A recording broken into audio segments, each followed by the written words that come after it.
சத்தியாகிரக போராட்டம் இன்று 21 நாளாக தொடர்ந்து கொண்டிருக்கின்றது. 21 நாட்கள் கடந்த நிலையிலும் இன்னும் எந்த விதமான தீர்க்கமான முடிவும் எட்டப்படாத நிலையில் நாங்கள் இன்று ஒரு மௌன பேரணியை ஏற்பாடு செய்து நடத்தி கொண்டிருக்கின்றோம். இதுவரை பார்வையிட்டு சென்ற எங்களது அரசியல்வாதிகள் சரி, அதிகாரிகளும் சரி, இதுவரை ஒரு தீர்க்கமான முடிவை பெற்றுத்தருவதற்குரிய எந்த விதமான நடவடிக்கையையும் மேற்கொள்ளவில்லை. வெறுமனே அவர்களது அந்த போக்கு எங்களை ஒரு பார்வை பொருளாக பார்த்துவிட்டு சென்ற ஒரு நிலையே அங்கு காணப்படுகின்றது. வடமாகாண பாராளுமன்ற உறுப்பினர் சுமந்திரன் அவர்கள் பிரதமரிடம் வடமாகாண பட்டதாரிகளின் பிரச்சினைகளை கூற வடமாகாண பட்டதாரிகளை அழைத்து சென்றிருந்தார்.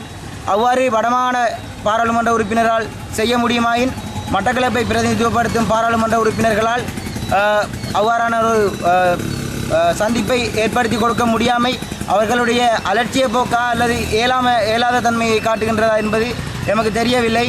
மிக விரைவில் இதுக்குரிய நடவடிக்கையை எடுத்து தருவோம், மேற்கொண்டுவோம் என கூறியிருந்த முதலமைச்சர் அவர்களும் இதுவரை எந்த விதமான ஒரு நடவடிக்கையையும் மேற்கொண்டதாக எமக்கு தெரியவில்லை.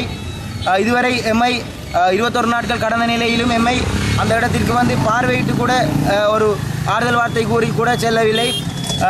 இவ்வாறு மௌனமாக இருந்து எங்களது இந்த படித்த சமுதாயத்தின் நிலைப்பாட்டினை இவர்கள் புரிந்து கொள்ளாத நிலையில் நாங்கள் மிகவும் மனவேதனை அடைந்து எங்களது போராட்டத்தினை வேறு வழிகளுக்கு இட்டு செல்ல வேண்டிய நிலைக்கு தள்ளப்படுவதற்கு தூண்டுவதாக இவர்களுடைய இந்த அரசியல்வாதிகளுடைய செயற்பாடு அமைகின்றது என்பதை இவ்விடத்தில் கூறிக்கொண்டு 21வது நாள் கடந்த 21ஆம் தேதி நாங்கள் எங்களது போராட்டத்தினை ஆரம்பித்திருந்தோம்.